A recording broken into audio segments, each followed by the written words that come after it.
This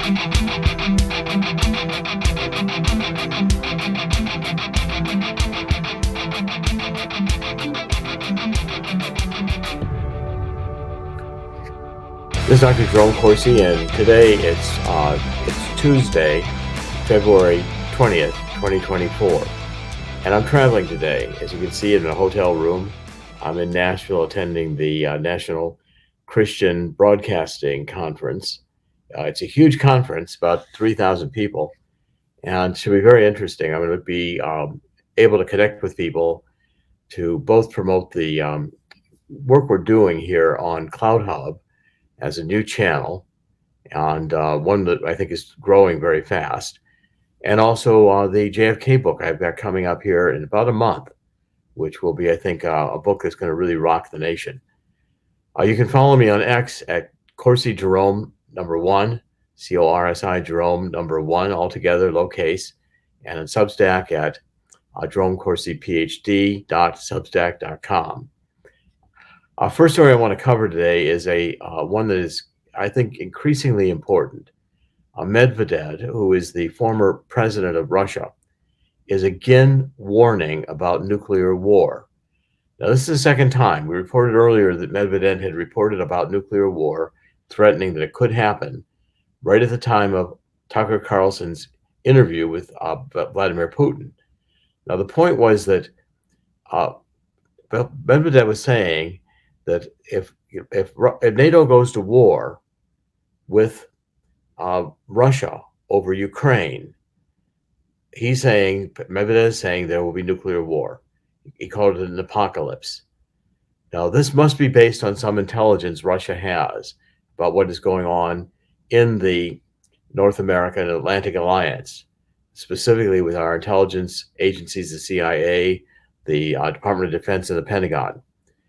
But what he has said yesterday was the former Russian president and deputy head of the Russian Security Council, Dimitry Medvedev, once again managed to shock and anger Western officials, entire populations for that matter, with his talk about nuclear war. So a couple of weeks ago, he warned that if NATO attacked Russia, Russia would have no choice but to unleash nuclear apocalypse, which could lead to the end of everything.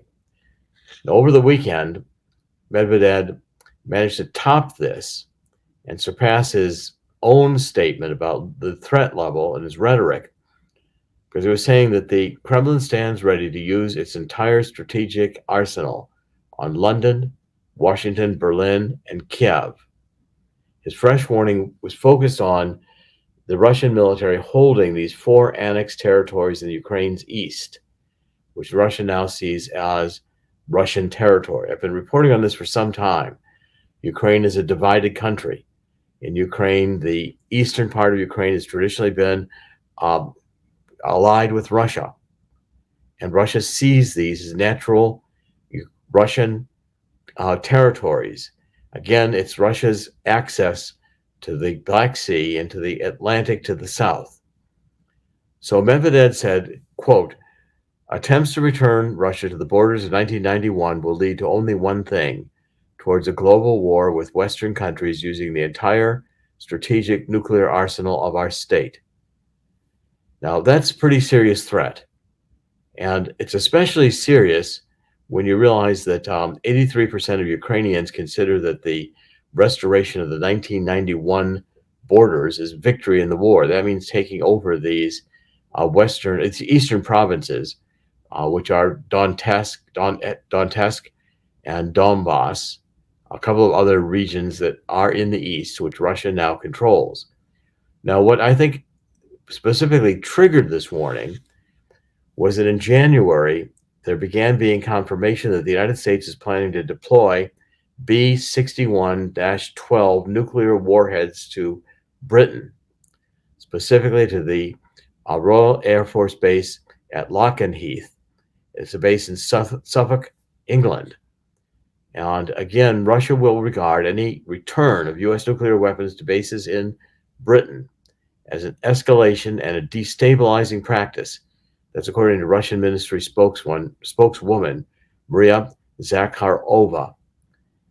This is very threatening. It's very, very frightening because what's going on in our State Department and in our military industrial complex, specifically the State Department, the CIA, and the Pentagon, and the Department of Defense, these four agencies have grouped together to say that we need to go to war with Russia, that we need to expand the NATO right to the borders of Russia.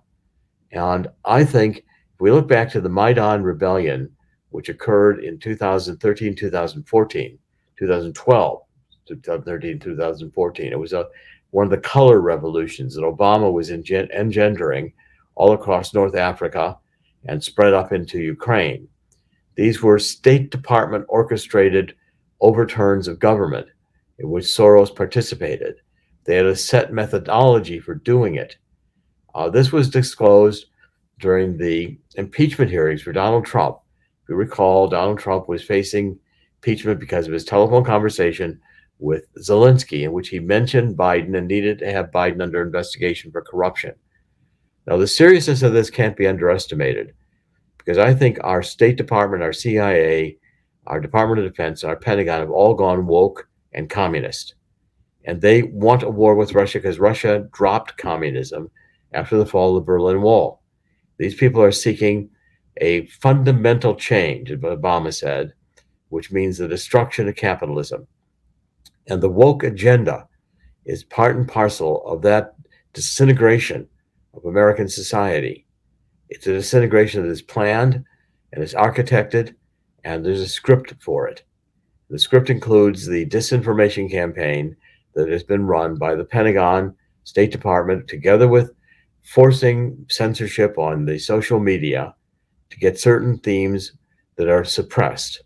These themes have to do with the idea that Russia has a natural nation-state interest in this region of Ukraine. It's the same as it would be if in Finland, which is also coming into NATO. It's hard to imagine that nuclear war could happen. But when these discussions are going on about nuclear war, and Medvedev and Putin have been trying to back channel to get the message across, the Biden administration is not going to listen. The Biden administration is going to ignore this and push ahead with its weaponization of NATO. Now, I think the underlying reason that Ukraine is being still defended is because the powers that be, the oligarchs, the New World Order, the World Economic Forum, they like the corruption.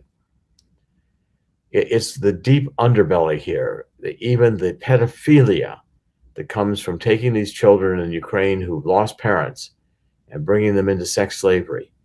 This is horrendous. That and the drug running, the weapons dealing, the money that's stolen when this much money is put into weaponry, the payday that's being given to the arms dealers. This war is a tragic war, and it should end. But if it does not end, if it continues to go on, if we don't settle it, and it's going to have to be settled in Putin's terms, we've got to understand that this is not an anti-pro-Putin issue. Russia as a nation state has to have access to the Atlantic. This goes back centuries. That's why Putin gave the history lesson in the interview with Tucker Carlson. This is not made up stuff. This is fundamental. And if we don't understand these geopolitics, we're going to be taking sides and saying Ukraine are freedom fighters. Let's get our heads straight. The western part of Ukraine has always been aligned with Germany. They were pro-Nazi in World War II. There's still neo-Nazi brigades fighting every day with Zelensky. It is not the freedom fighting that you have in your mind that you've been propagandized to believe. Part of the difficulty is we're under such propaganda these days. Our mainstream media is not giving us straight reporting. It's very hard to get straight reporting. So on this war in Ukraine, the sensible solution, which Donald Trump has suggested, is simply to end it. Russia's taken these territories. They're not going to get them back. We'd have to have a major, major war against Russia to dislodge Russia from the positions Russia holds right now in the eastern part of Ukraine. And it would be a fool's errand to try, except if your motivation is to cause World War III. And I'm afraid that there is that motivation existing right now among NATO and the US insane departments, which are not in any way working for the American democracy. The woke consider that only if you are for the radical agenda, the left agenda, the feminist agenda, that women are equal to men, men can be women, men can have babies, men can lactate and nurse feed babies. I mean, this stuff is insane. It's not respecting women for their special position God gave women, which is procreate. Only women can bear children. This is a depopulation move in its very base, because if you're attacking the idea of the sacred role of women in procreation, just like if we're saying we exhale carbon dioxide and therefore we are the cause of our own destruction, this is suicidal. These are the kinds of thoughts that only mad people have. It is not in any way sane to think that we're going to be able to euthanize ourselves in order to save the planet. These are ideas that were intended to destroy, to confuse, to put people against each other. And we have to speak out.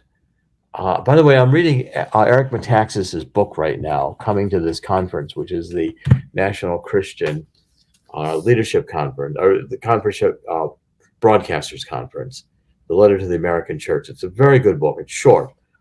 It has to do with Bonhoeffer. Bonhoeffer was a German Protestant in the run-up to World War II. And what he argued was that the church had an obligation to address political issues. Now, this is a debate that has gone on in Lutheranism since Luther, when Luther believed that by faith alone we would be saved. And the counter to that is that the Bible frequently points out that it's our actions.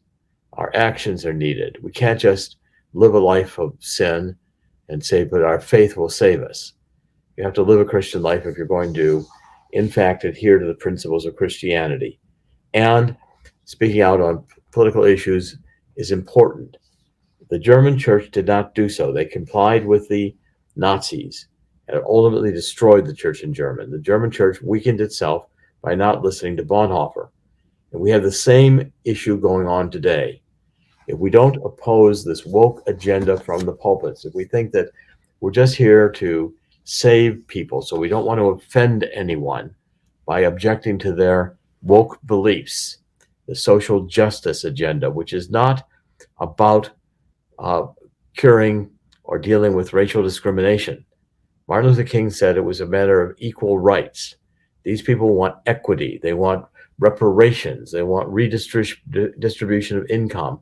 They want confiscation of money. This is a tremendous problem when you're dealing with the fundamental reality that those are communist ideas designed to destroy capitalism. And I again urge you to read my book, The Truth About Neo-Marxism, Cultural Maoism, and Anarchy. And at this conference, I'm going to be doing a great deal to try to promote this book and get it on Christian radio. That's one of the major reasons I'm here. I want to fight this issue. I think Eric Metaxas is right. We have an obligation to address abortion because it's against God's law. We have an obligation to object to, biblically, this gender insecurity. This is a tremendous turning point that we're at right now in world history. And if we don't speak up and fight this, we're going to find that our society will be systematically destroyed, as is happening right now everywhere we look. And I'm going to cover that in the next few points I'm going to make. So the next article I want to cover has to do with the persecution of Christians worldwide. And this is an article in the Gatestone Institute, which is a very good source of information, especially about the Middle East. It's by Uzay Bulut, B-U-L-U-T, who is the author of this piece. And it's a long article, but it's very, very well worth reading. This is a Turkish journalist who's a distinguished senior fellow at the Gatestone Institute. Now, what this article points out is that more than 365 million Christians today suffer from high levels of persecution and discrimination for their faith, is according to Open Doors World Watch List 2024. The top countries facing Christian persecution are North Korea, Somalia, Libya, Eritrea, Yemen, Nigeria, Pakistan, Sudan, Iran, and Afghanistan. And this is a tragic situation in which the persecution is caused by this communist and post-communist oppression that has swept through radical Islam.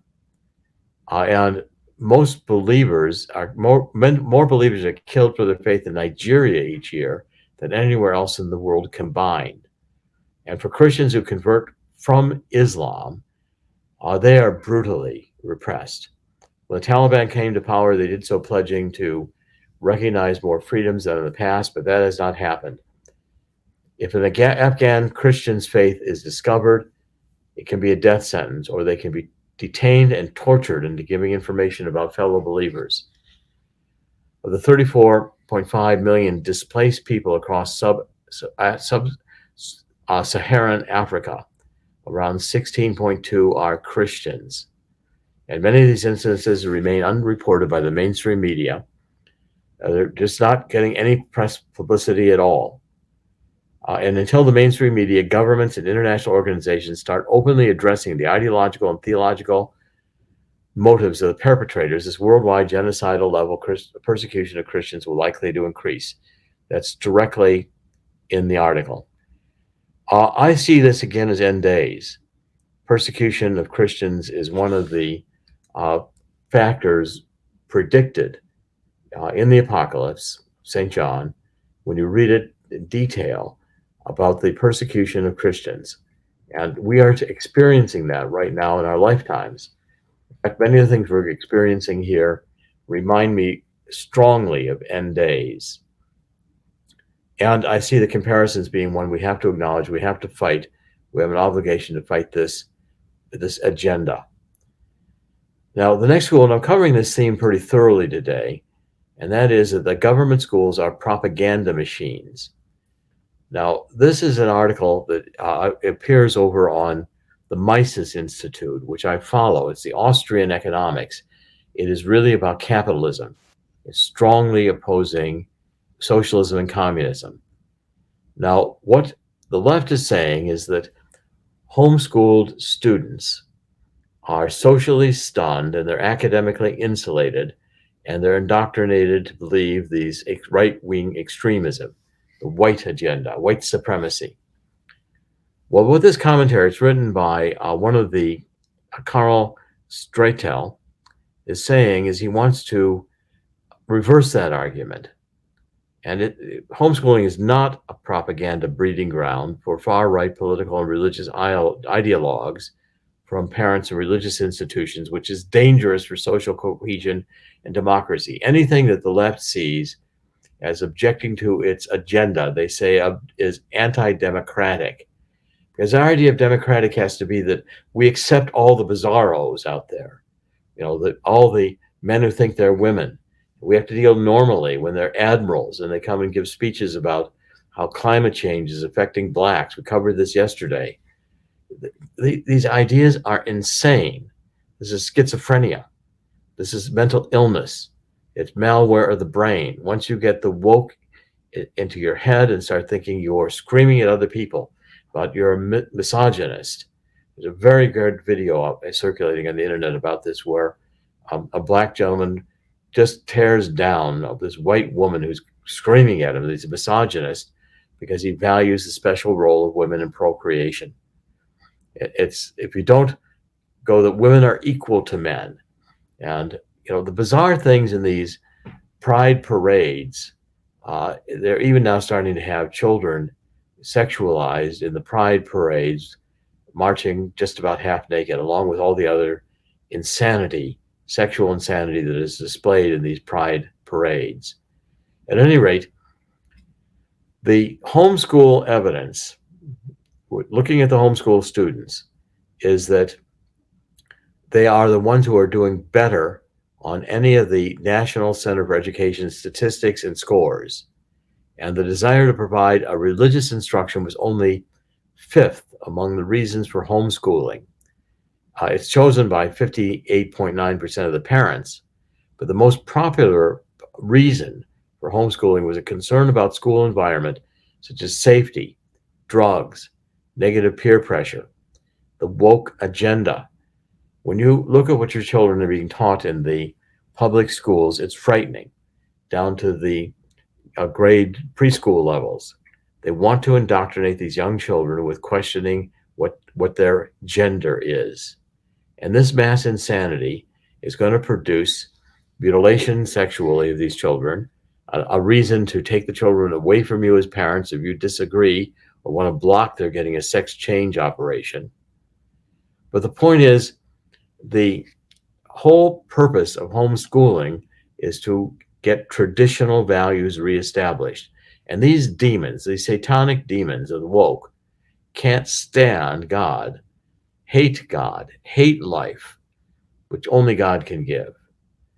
They are going to run the next election on the campaign of a woman's right to choose, which means expanding abortion, the cutting apart of babies in the womb. So with the propagandizing effort is coming from the government and the government schools. They want to turn out obedient and intellectually incurious students who don't question the morality of the state or the composition of the state that rules over them. They want to indoctrinate them in this woke ideology. So if you take a look at the test scores, the average number of children in the family is about 1.94. And the parents' amount of propagandizing in the homeschool, again, is radically overstated by the left because they consider anything about God to be propagandizing. They consider God to be a sky fairy, and they consider God to be oppressive because according to this neo-Marxist agenda, which incorporated with the Frankfurt School of Freud, religion is only designed to repress people, to repress sexuality so people can work better as slaves in a capitalist system. That's the basic idea in which the radical left has rejected God as a cultural invention designed to oppress people, when the reality is that when human beings begin to see existence as not having God, we become beast-like. I saw one of the articles today, I was going to cover it. One of the libraries in California is being closed because they were finding that it was being used for open sex, drugs. There were weapons found. I mean, our cities are a complete mess right now. And I posted a story on that today, which has to do with, again, with Chicago. And Chicago is, I don't know how anyone's going to be able to live in Chicago after a little bit more time. Chicago has been hit by surging violence from criminals who are out on parole and on reduced bail or probation, parole, pretrial release. They're continuing the increased violence in 2024. This is an article that occurs in wirepoints.org. And the number of violent crimes committed by defendants when they were out on parole, probation, or waiting trial has skyrocketed. The decarceration trend in Cook County, which is, again, this defund the police and looking at the criminals as if they're the victims, completely insanity. The left is all about language perversion. Democracy has a different meaning. So therefore, the criminals are suddenly the oppressed. They're the ones who society is made to be criminals. And so therefore, they have to be pitied. They have to be worked with. They have to be encouraged, even though they're violent and destroying the cities. So the decarceration trend in Cook County, which is where Chicago is located, left the county's jail population at the lowest in 40 years. So Cook County Judge Tim Evans started a no bail, low cash bail policy release in 2017, resulting in a growing number of pretrial defendants out on bond who were then charged with new crimes. Okay, so the fact is these people out on bond or on low bail or released commit more crimes, awaiting trial, which may never happen. And there's some examples here given. January 7th, a 31-year-old man and former CVS employee robbed a CVS while on probation for robbing and burglarizing a CVS. January 14th, 2024, a 19-year-old gang member shot and critically injured another man in Little Village just 3 months after getting probation for headbutting a cop, Chicago cop. Prosecutors also dropped a felony case on the day he pleaded guilty to the battery. It goes on and on and on. February 6th, a 16-year-old male allegedly stabbed and killed a man while on parole for attempted murder. Earlier, he was found in possession of a stolen motor vehicle while on that same parole. The case was dropped. A 33-year-old tow truck driver with 2 counts of attempted murder after he opened fire on 2 competitors over a job while on felony pre-trial release. It just continues to go on. And the number of major crimes in Chicago is increasing dramatically. And the Safety Act, which they passed, has reduced the jail population, reduced the electronic monitoring, had made the police to be concerned about whether or not they want to arrest anyone. And this is chaos. This is what the Neo-Marxism, the cultural revolution that we're seeing now, the Maoist cultural revolution, where if you don't believe in woke, you're going to get screamed at, ends up. It ends up in the disintegration of our cities, the disintegration of our societies. Now, I want to bring Chris in for a minute to comment on this, and I want to comment on one more story before we quit. So, Chris, you want to come on in and see what your observations are? Well, it's only fitting that the mayor of Chicago is named Brandon. I suppose that makes a lot of sense now, right? Right. The fact is, and he's blaming Trump and he's blaming right-wingers for all of the problems in Chicago, but it is their policies. Even Mayor Adams in New York was saying, well, our sanctuary cities policy is causing some problems here. At least, I know it took him months to do so. The fact is, this mayor steps in for Lori Lightweight, Brandon Johnson in for Lori Lightweight, and immediately keeps the same policies, pushes the city farther to the left, and wonders why there's a crime problem. It's amazing to me how all this is going on. I'm astounded at it. And when you take a look at another thing, I want to conclude with this. The NATO and our woke government, our communist government, State Department, CIA, Department of Defense, Pentagon, want to continue the war in Ukraine. They're all for it. But when it comes to Israel, our government is trying massively to get a ceasefire. Now, why is this alarming to me? This is alarming because what it means is that the anti-Semitism of the woke left, this neo-Marxist left, the Marxist Democratic Party, has embraced Hamas. And embracing Hamas, you're going to find that there is a tremendous encouragement of this dark agenda. If Israel is right now in an existential threat. Israel's in a regional war. Hamas is attacking it from Gaza on October 7th, a brutal attack. The rest of the world has no consideration for the Jews. The rest of the world is looking instead to get Israel to stop the aggression. Lebanon, Hezbollah in the north, all funded by Iran. You've got the Houthi rebels, which have blocked normal shipping through the Red Sea, forcing ships to go around the Cape of Africa, which increases the cost of international trade. We're in World War III. This is the beginning of World War III. And Chris, any final comments before I wrap up? You pretty much are here. Dmitry Medvedev has, as you said in the beginning of the program, has issued the dire warning, and he knows Putin better than anybody else. Putin, as we've talked about here in your earlier incarnations of this program, the Truth Central, you want to check out the first bunch of episodes, you can hear it. This man wants to be the guy that reunited the Soviet Union. He wants to end his life by being remembered as the guy who did that, come heck or high water.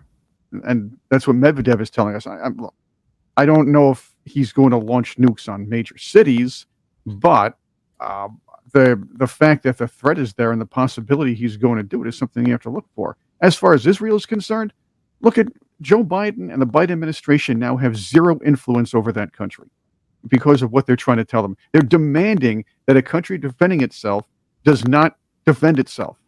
That's what they're doing. And they figure, well, we're America, we're powerful. We need Israel just as much as they need us because they're our only real ally when it comes down to it in the Middle East. Well, there's biblical reasons too. I think the Bible very clearly says the diaspora would be back to Israel and the state of Israel would be created. I think Harry Truman did that in 1948. It was a biblical moment.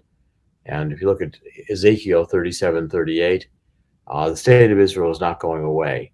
I interpret those passages as a nuclear war with Iran and Russia behind Iran, and God intervenes and Israel wins. We're at a desperate moment in history. I want to wrap up here, Chris, to stay on time. So in the end, God always wins, and God's going to win here too. It's going to take us to return to a revival. Revival begins with repentance. I want to focus again on 2 Chronicles 7:14. We need to get down on our knees and ask God to forgive us for letting this insanity get to this point. We have to bring God back into our hearts, into our homes, into our lives. And if so, God will hear our prayer and heal our land. But this has gotten to be an insanity which is running rampant worldwide. And it's going to take a moral awakening for people to reject this. It begins with saying no. It begins with the boycott in New York that is beginning, because we are not going to tolerate New York City destroying Donald Trump with a politically motivated prosecution, which it clearly was. The trucker strikes going on around the world, driving farm tractors into major cities like France, in Paris, and Berlin and Germany. We are seeing people saying no. Take your kids out of school. There's more power in us saying no and being vocal.